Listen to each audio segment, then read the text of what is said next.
The morning I first realized someone was calling me a trespasser on my own land, everything seemed very normal. The sky was clear, I had my truck keys in my hand, and dust was rising slowly.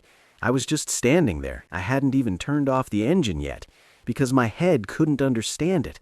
A stranger, wearing a polo shirt that said HOA, telling me so naturally that I had no right to be here. He was very polite, so polite that it made it feel worse.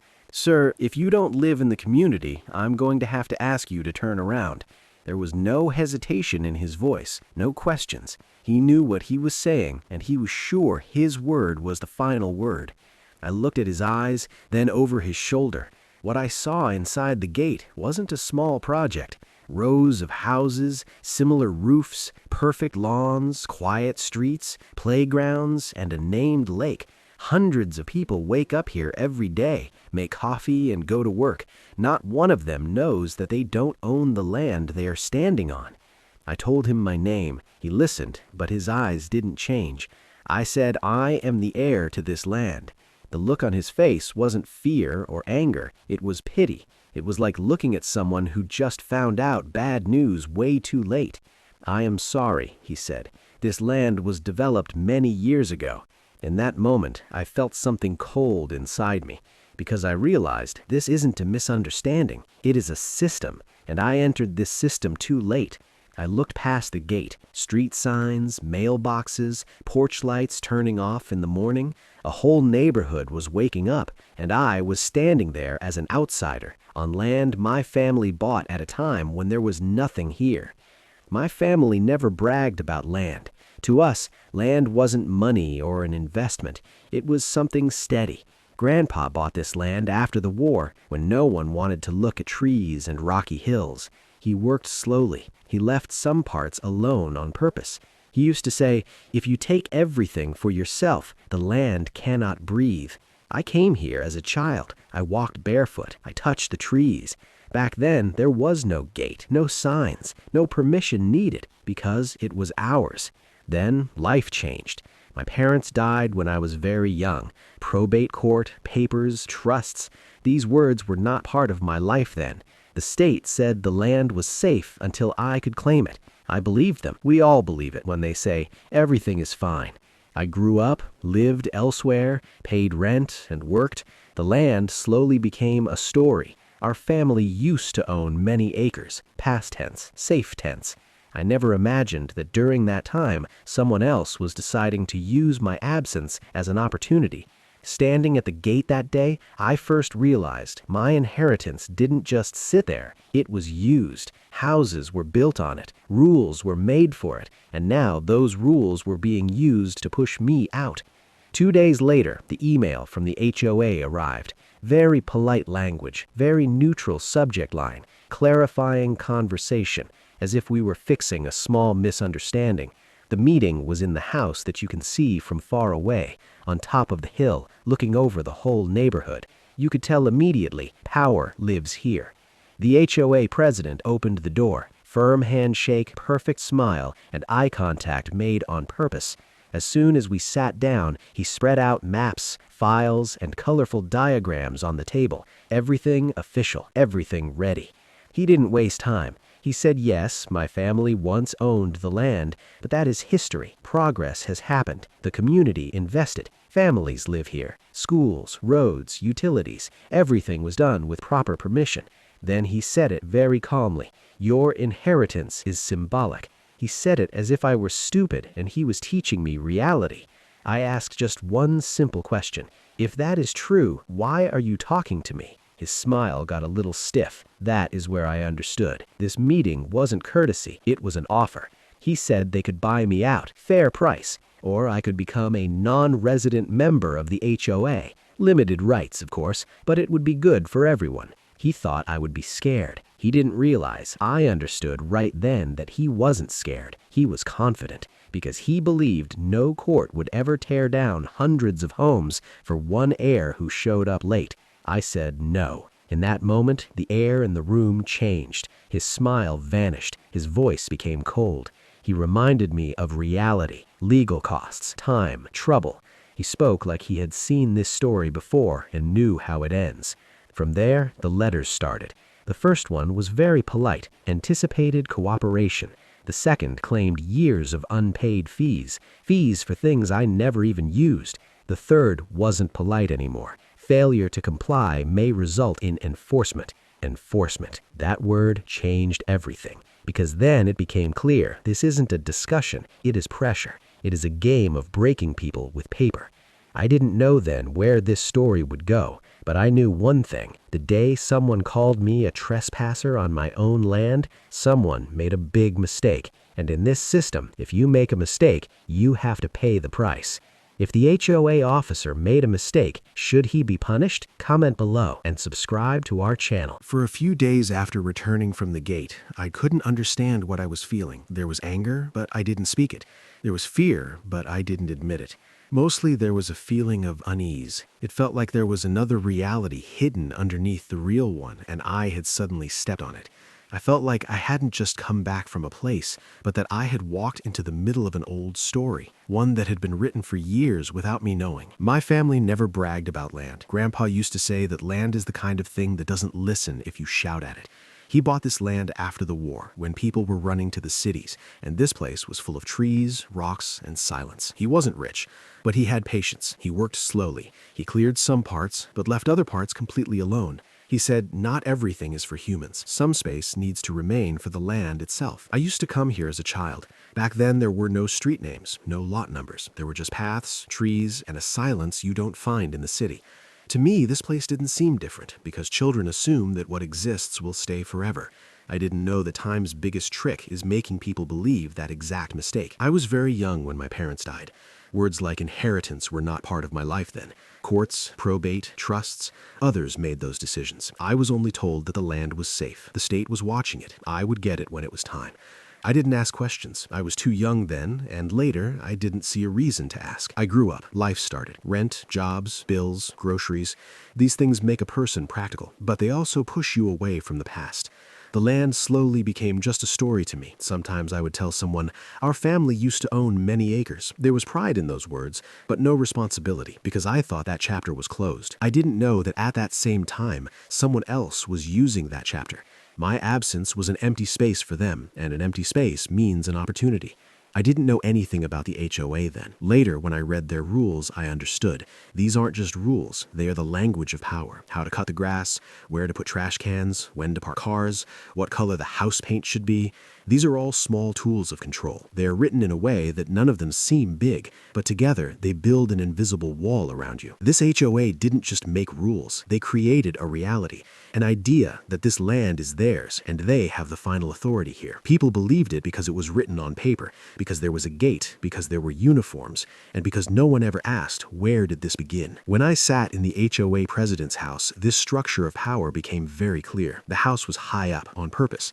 High places separate people. You can see the whole neighborhood from there. The playgrounds, the roads, the lake, everything. It is easy to make decisions from there because the people living below become just numbers. He spoke very carefully. Progress, community, investment. He used these words like a shield. And when he said, my inheritance is symbolic, I understood. To them, land isn't memory or a story. To them, land is math, lots, units, market value. This was the main problem, because to me, the land isn't just ownership on paper. It is history. It is the marks of my grandfather's hands. It is the place where my family stood when nothing was certain. These two views can never exist together. I started to understand why the HOA was so confident, because time was on their side. For years, no one asked questions. Banks gave loans, people bought houses, schools were built, roads were made. A whole reality was created, and standing against it makes you look unreasonable. That is when the letters started coming from me inside this reality. I laughed at the first one, because I knew I was never a member of the HOA. But I didn't laugh at the second letter, because then I realized they aren't looking for logic, they are creating fatigue. Every letter was written as if I was already guilty. Your silence may be considered consent.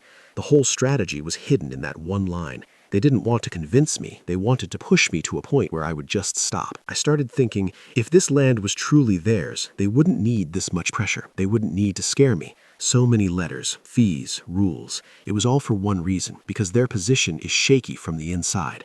That is why this became a big deal for me. It isn't just my inheritance. It's a question, one that no one wanted to ask. If the beginning is wrong, how can everything else be right? I realized in this story I'm not just fighting for myself. I'm fighting against the silence that has kept a mistake looking like the truth for years.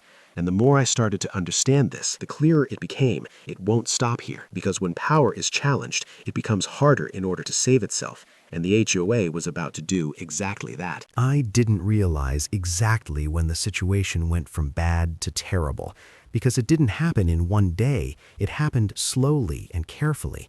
It was like someone dimming the lights so slowly that you don't even notice the darkness falling. First came the letters, then the notices, and then things that you can't write on paper but that get inside your head. The HOA wasn't trying to explain things to me anymore. They were trying to tire me out. Every notice was written as if I was already guilty. The language was cold, written by lawyers. There were no direct threats, but there was invisible pressure under every line. Sentences like, "Your lack of response may be considered in future decisions," made me feel like something bad was happening even if I did nothing. I called once, just once. A woman answered and said she was the compliance coordinator. Her voice had no anger, but no sympathy either. She sounded like she was reading a script. I told her I am not an HOA member and I never signed any papers. She said, "According to our records, you are included." I asked, "Included in what?" She said, "The community," as if there is no other community in the world. I asked her to show me the document I signed. She paused and said, "That will be reviewed during the enforcement process." That is when I knew calling was a mistake. From then on, I started writing everything down. Dates, times, envelopes, stamps. Every letter went into a folder, then another folder. I didn't know then where I would need them, but I knew they would be useful one day, because people who fight with paper are most afraid of proof. Then, one day, I went to the edge of the land. I just wanted to stand and look.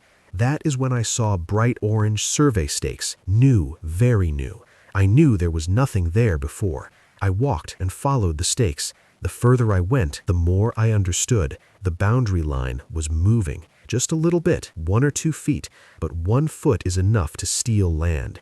I asked the surveyors who gave them permission. They didn't argue. One just said, "The association." I said, "This is private land." He took out his phone. 10 minutes later, the police arrived. They looked at the papers, listened to me, and shook their heads. Then they said the phrase the system uses to protect itself. "This is a civil matter." As they left, I saw him, the HOA president, standing far away, wearing sunglasses, arms crossed. An officer called him by name, smiled, and waved. That sight made my stomach turn, because then it was clear I wasn't just against the HOA, I was standing against a familiar, comfortable network.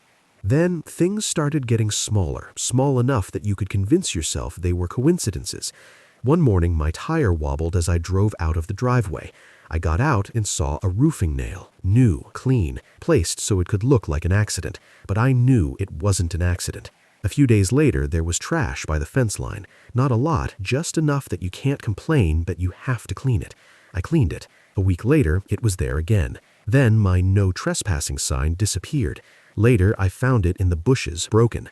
Everything was done in a way that you couldn't prove. It made you question yourself. Am I overreacting? Am I thinking too much? That was their real game. Then it turned toward my family. My wife said a black sedan had been parking at the end of the driveway for a few days. If she moved, the car moved. If she stopped, the car stopped. She tried to say it lightly, but I could hear fear in her voice. A few days later, my son came home from school and sat quietly. At dinner, he asked, "Are we moving?" I asked why. He said someone at school told me I was in trouble. That is when I realized they crossed the line. This wasn't a paper war anymore. The next day, I installed cameras facing the gate, the driveway, and the trees. I didn't put up signs. I didn't tell anyone. I just watched. A few nights later, a notification came.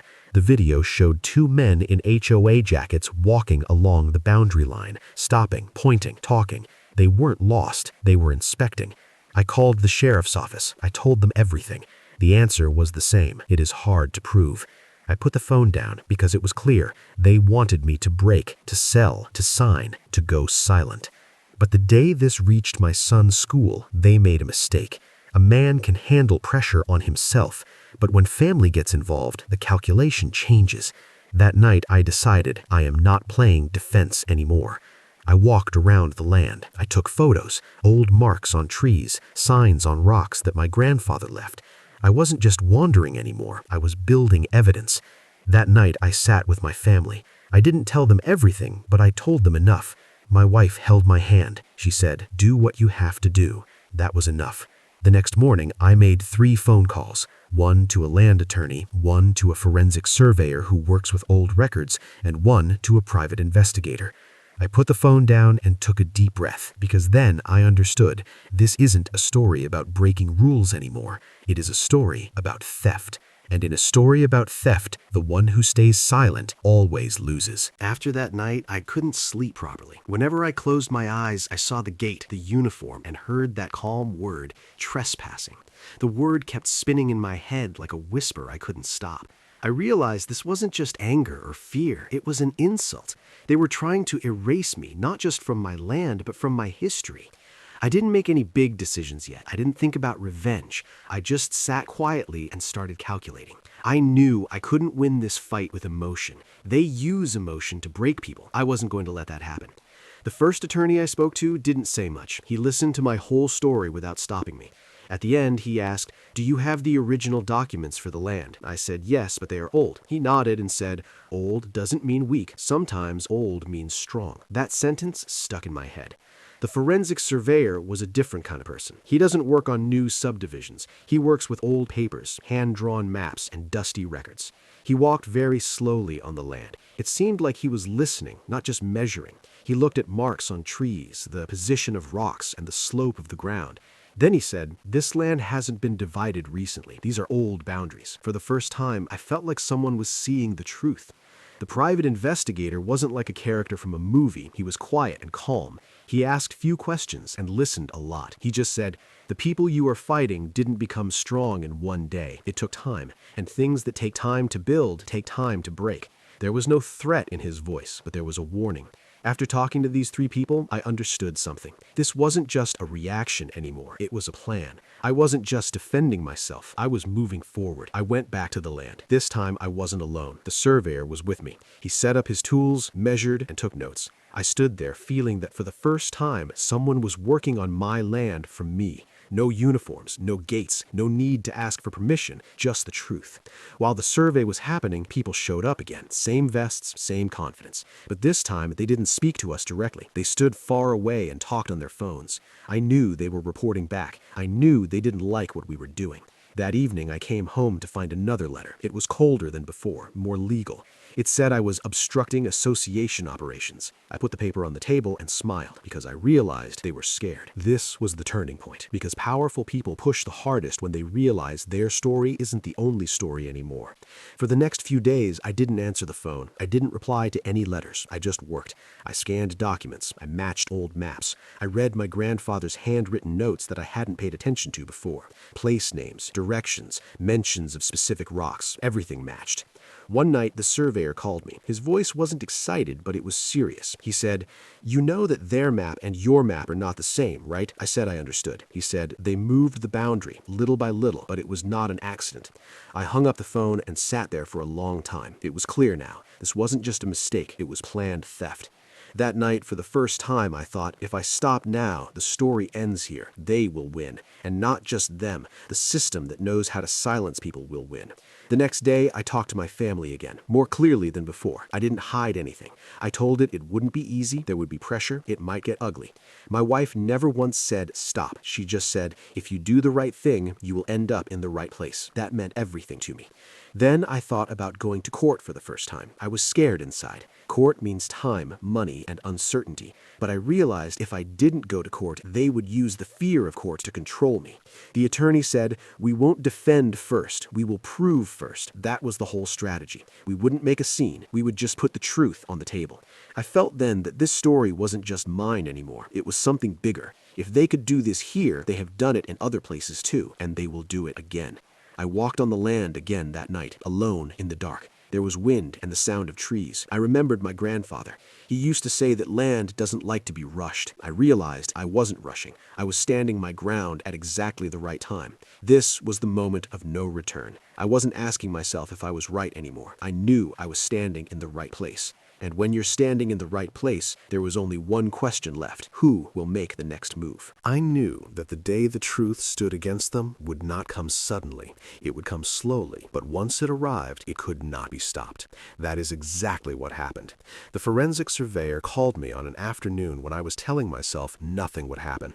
There was no excitement in his voice, only certainty. He said, "I need to show you something, not on paper, but on the ground." A man like him doesn't speak unless he has something important to say. I went to the land. He was already there. His equipment, maps, and documents were on the back of his truck. We started walking together. He didn't make a scene. He just pointed things out. This rock, this tree, this slope. They all matched the old boundary lines. Then he took out his map and a copy of the map the HOA submitted. The difference wasn't easy to see if you didn't know what to look for, but I knew. He showed me 2 feet here, 3 feet there, little by little. The boundary had been moved on purpose. Then he said the words that took the air out of my chest. This land was never sold. I looked at him. He said it again, slowly and clearly. The paper there showing isn't ownership. It was a development lease with a time limit. He pointed his finger at the date. It had expired a long time ago. No renewal, no heir's signature, no signature from me. I didn't say anything then. You can't digest that kind of information with words. You feel it in your body. My head felt light, but my chest felt heavy. What was just a guess before was now proof. That evening, I sat in the attorney's office. He looked at the papers one by one, checking dates silently. Suddenly, he leaned back in his chair and said, "They are not the owners." He paused and added, "They were never the owners." He didn't use the word easily. After a long time, he said, "Squatting." Hearing that word, it felt like the whole story finally had the right name. Everything started to become clear. The letters, the pressure, the surveys, calling the police. It was all an attempt to buy time. Because if they admitted the lease was over, everything would collapse. Hundreds of houses, bank loans, insurance, everything. The next few days moved at a different speed. The private investigator returned with his work. He made a timeline. Who was connected to which company and when. How the development firm broke apart and started under a new name. Papers went from hand to hand at exactly the right times, and one name appeared everywhere, the HOA president. He wasn't on the board back then. He was a junior attorney, a consultant for the development. His emails, his memos, his opinions. In one place it was written, "Ownership challenges will be rendered moot by scale." Scale, meaning build it so big that no one can question it. I realized then he didn't just take an opportunity, he planned it. Then came the biggest shock, the banks. My attorney had said someone must have signed the papers. He was right. We found the title insurance documents. There was a legal opinion attached that allowed all the loans to be approved. The author? The same name, the HOA president. He had said back then that the ownership was clear, no problems, everything was correct on paper. That was a lie, a very beautifully written lie. This is where the story turned, because this wasn't just a land fight anymore. It became fraud, systemic fraud. When the bank realized this, they couldn't pressure me anymore. They went silent, because now they were the ones at risk. We went to court, quietly, no drama. A lawsuit to quiet title, prove ownership, just evidence. The judge was an old man. His eyes looked tired, but his mind was clear. My attorney laid out the papers, dates, the lease, the lack of renewal, the opinion memo. The HOA lawyers came in with confidence at first. They said the community would be hurt, families would be damaged. The judge raised his hand. "I am not here to hear emotions," he said. "I am here to hear about ownership." When he saw the signature on the opinion memo, he stopped. He read it again. He looked at the date. Then he asked a very simple question. "Where is the renewal for this lease?" Silence fell over the room. The lawyer tried to change the subject. The judge stopped him again. "Answer the question." There was no answer. In that moment, a word was spoken in court that no one wanted to hear. Trespassing. The judge said, "There is a substantial likelihood the plaintiff holds superior title." Then he issued an order. All HOA enforcement was suspended. They could no longer show their authority. And the biggest thing, the title insurance and everyone involved were sent for investigation. I walked out of the court, quietly. quietly. There were reporters outside, cameras. I didn't stop, because this wasn't a moment of victory. It was the first crack in the wall. What happened next was like dominoes falling. The HOA letter stopped. The gate was left open. No patrols. People started asking, whose land are we on? No one knew, and those who did know stayed silent. The HOA president couldn't look at me anymore. For the first time, I saw fear in his eyes, because he understood he was no longer controlling this story. This was the payoff. No cars were smashed, no glass was broken, but the reality he built started to crumble on paper, in court, in the light. I understood then that the biggest revenge is the truth, because when the truth arrives, no one can raise a hand against it. You just have to stand and watch. After that day in court, I thought I would find some peace, but the opposite happened. When a system is shaken for the first time, it doesn't just break, it struggles. That is how things started to change. The HOA letters stopped coming, but the silence felt heavier, because now everyone understood something was very wrong and it could not be hidden anymore. The first change I saw was at the gate. For so long it was locked and guarded. Suddenly it was open. No notice, no announcement, just an open gate, as if it had always been that way. I realized this wasn't kindness, it was panic. Because when your authority is stopped by the law, showing power only puts you at more risk. Then the police came, but not like before. This time they called to say they were coming. The conversation had changed. No one was using the words civil matter anymore. Now they were asking questions. Do you have the papers? Can we see this lease? Do you want to file a complaint? No one asked these questions before, because before, no one wanted to know. Now, everyone wanted to know. The HOA board members went silent one by one. The names I used to see on notices and letters were no longer showing up. Some resigned, some made excuses about being sick, and some suddenly went out of town. Board meetings were canceled again and again. The office remained closed until further notice. That phrase became very significant. Then the real problem started, the homeowners. First, they were confused, then scared. Then came the questions. One afternoon, I saw two men standing by the gate. They had folders in their hands and looked tired. They didn't want to come in, they just wanted to talk. They said they got a letter from the bank, title review ongoing. That sentence makes people shake, because it means there was a question about the very land your house stands on. After that, more people came, one by one. Some were angry, some were scared, some were holding back tears. They wanted to know what I wanted. Was I going to kick everyone out? Was I going to tear down the houses? Did I want compensation? I realized these people were not my enemies. They were all trapped in the same lie. The only difference was that some people created the lie and others just believed it. At this time, the banks finally took action. Suddenly, lawyers started calling. They requested meetings to understand the situation. They talked about security and stability. I listened. Then I said one very simple thing. The land you gave loans on is mine. I am not the cause of your problem. I am the proof of the problem. The words were hard, but they were not false. Those houses were standing there without my permission. It wasn't my duty to fix it. It was the duty of those who signed the wrong papers. After I said that, the bank's language changed. They couldn't pressure me anymore, because now the risk was theirs. They started talking about negotiation, a path to a solution.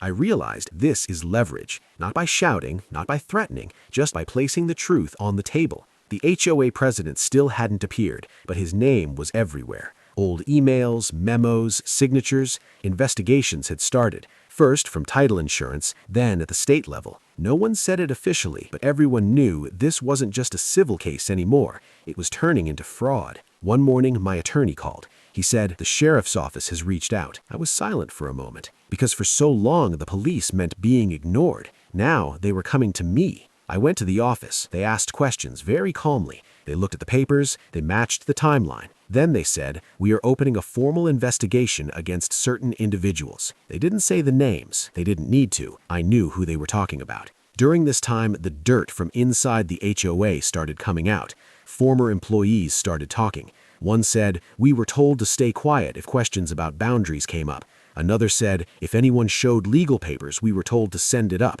Someone else said, all decisions were made by one person. These kinds of words sound very loud in court because they go beyond paper and move from person to person.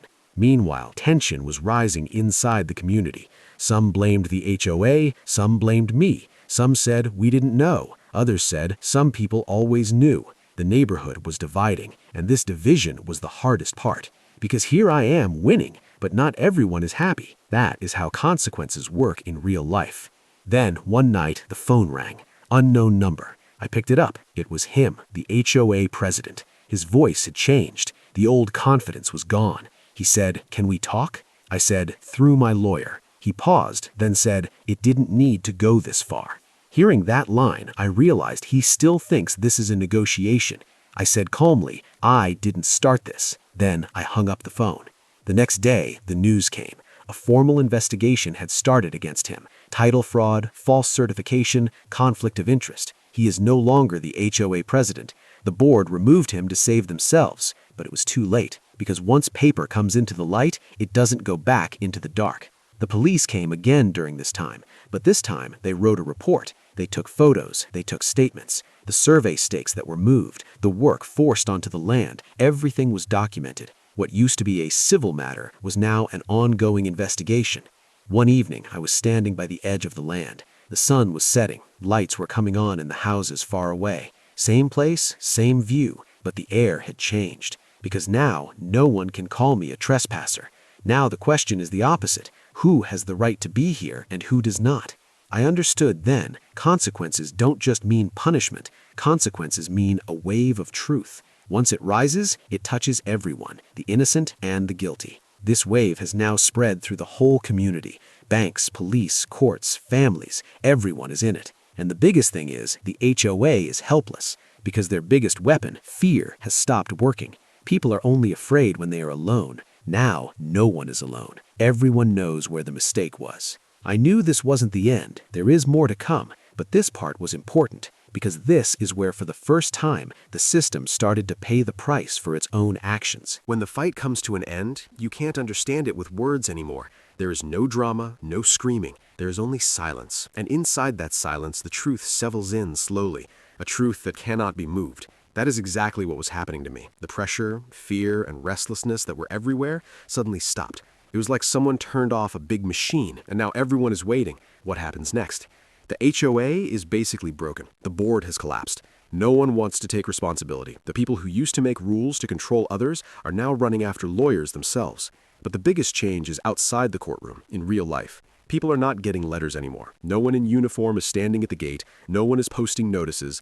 That absence was the biggest proof. The power that used to scare people is gone. Then came the day my attorney called me and said, "We are reaching a settlement." I was silent when I heard that, because settlement doesn't mean compromise. In this case, settlement means admitting reality. They wanted to buy time for so long.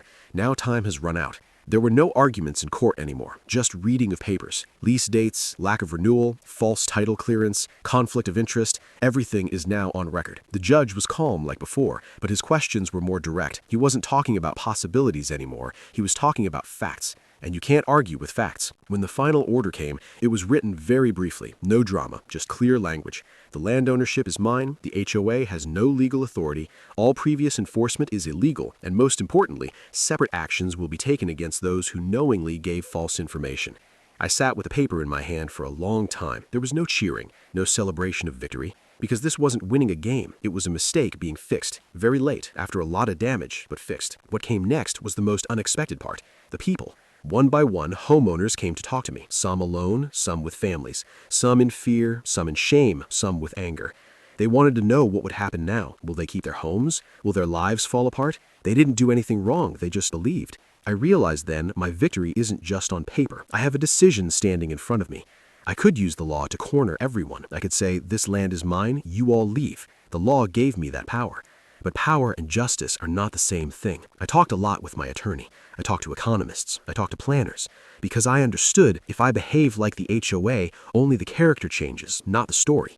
I didn't want that. In the end, I chose a path that wasn't easy, but it was clear.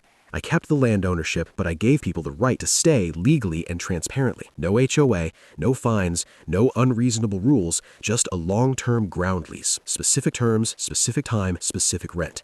No one will care what color someone paints their house. As long as they follow the law and respect their neighbors, no one will bother them. This decision came as a relief to many. For the first time, they felt that no one was micromanaging their lives. However, some people were unhappy, especially those who were in power within the old HOA. They were used to giving orders to others. Now that place is gone. Their requests were looked at separately. Some were told no directly. There was anger. There were complaints. But this time, the complaints didn't stand in court because the documents were clear. The banks came forward again, this time not with threats, but with requests. They wanted stability. I told them one thing: if there is transparency, stability comes on its own. Slowly, loans started moving again. The value returned. But this time, not on a lie, on the truth. The strangest change happened in the atmosphere. The neighborhood looked the same, but the pressure of fear was gone. No one looks out the window wondering who will give a notice. No one worries about trash cans. People started becoming normal. This was the biggest victory. One evening, I looked at the hill where the HOA president's house was. The house is empty now. It was seized by court order. No lights, no sound. Just a big, empty house that was once a symbol of power. I felt no joy, just an emptiness, because I understood this place was never his, just like the whole land wasn't. Finally, a settlement fund was created. Some money from seized assets was given to the homeowners who were damaged the most. It didn't cover all their losses. Nothing ever fully covers it. But it was an acknowledgement. A mistake was made, and someone had to take responsibility for that mistake. One evening, a neighbor came and said, "You know, our house price is higher now than before." He said it with a smile. I nodded, because I knew why. When ownership is clear, value comes naturally. The price of something standing on fear does not last. I still walk on the land. The marks my grandfather left are still there. Trees, rocks, slopes. There are houses nearby, people, and noise. But the land is breathing on its own again because no one is making it a weapon anymore. This was the moment where I realized I won, because I didn't just get my land back. I broke a system standing on a lie and replaced it with something that can last. And the biggest thing, Karen and the HOA are silent now, because when the law speaks, arrogance has no language left. After everything was over, I stood alone in front of that old gate. This was the gate that once blocked my way.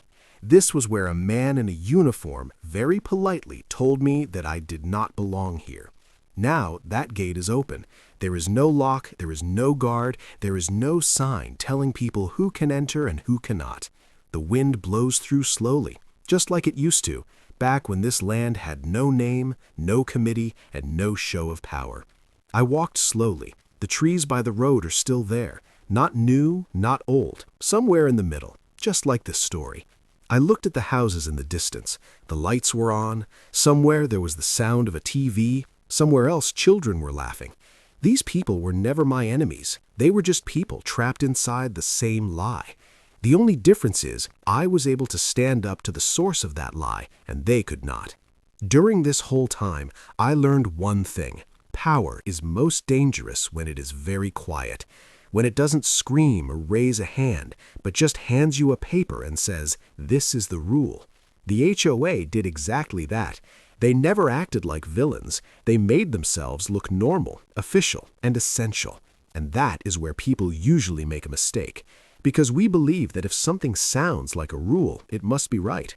Karen, yes, I think of her by that name now, knew this game very well. She knew how to smile, when to stay quiet, and when to apply pressure. She knew that if the truth is not questioned in time, it can be turned into history. She thought the size of it would save her. So many houses, so many families, so much money. Who would ask questions? But she forgot one thing. The bigger something is, the louder the noise when it falls. I don't need to know where she is today. I just know she can no longer stand on this land and tell anyone anything. She can no longer sign any letters. She can no longer teach anyone about compliance. And the biggest thing, she can no longer think she is essential, because this community is still here, but the HOA is not, and the world did not stop. I often remember my grandfather. He used to say that land likes patience. Today, I understand he wasn't just talking about land.